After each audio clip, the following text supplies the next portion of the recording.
Le monde des couleurs.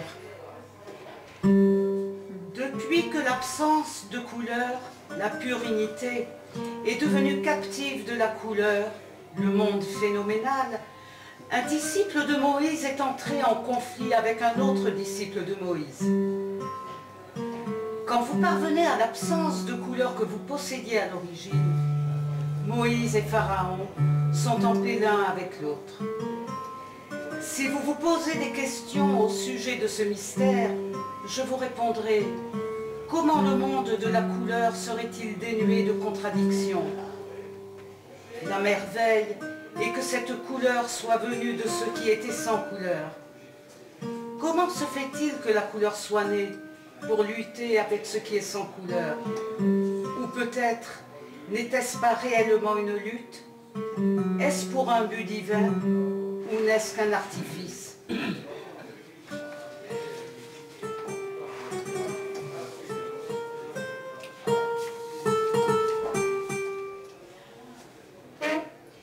Les hommes ne sont autres.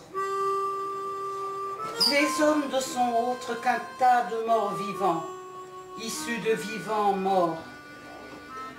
Celui dont la lignée est fertile en héros s'adjoint des eaux pourries. Et l'homme intelligent, s'il examine à fond tous les biens de ce monde, sans voile, ils sont pour lui un ennemi ardent, vêtu comme un ami.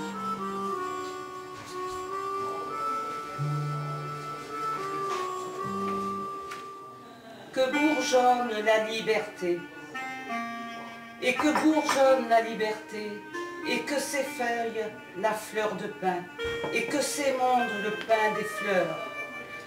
Porte, ô Dieu, du fond de la gorge blessée du fleuve, porte ce monde et ce fruit enrobé d'épines et de pardon.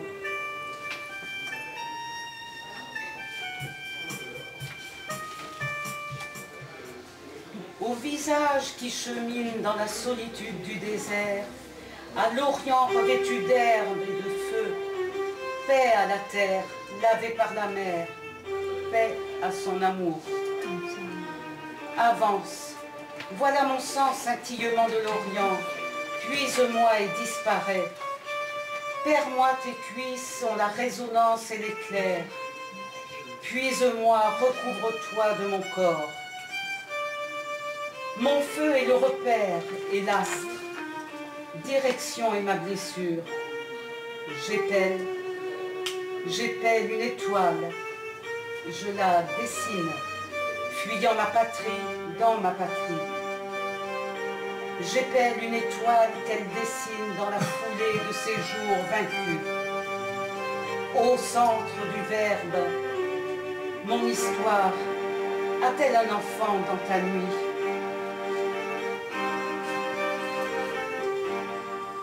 Je dis que des souvenirs de ces bonheurs perdus naîtra pour toi un rêve de félicité. Malgré que cette nuit, mon moi, comme un fou vieux et triste loup, hurle à la mort. Au jardin des rêves chers, je vais à chaque jour voir se flâner quelques lilas. Et d'heure en heure, mon cœur sanglant laisse se goûter des larmes. Oh, si rouge, du sang, j'en ai partout, coagulé dans mes souvenirs, ruisselant dans mes rêves. Peut-être viendra-t-il une pleureuse pour m'égayer.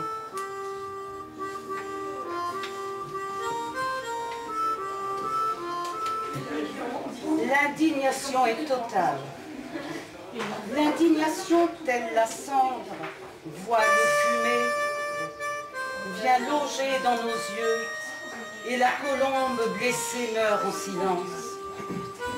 Dans une école improvisée, des enfants chantent, d'autres dessinent des étoiles, des arbres et des chars, et pointent le doigt vers le jour qui monte.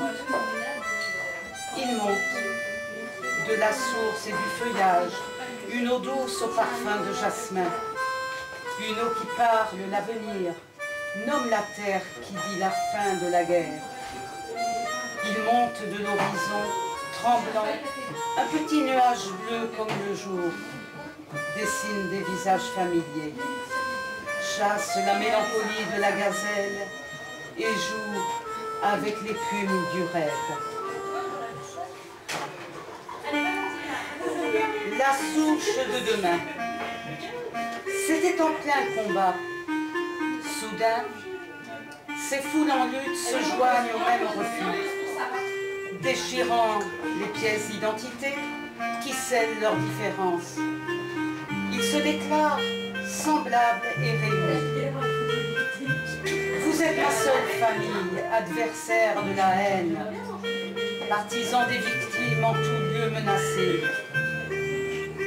Mais quelles sont vos armes en ce monde en armes? Pourtant, vos voix porteront semence. Votre chemin surgira d'entre les sols pilonnés, acharnés d'espérance, parmi les herbes de la fureur, vous êtes la souche de demain.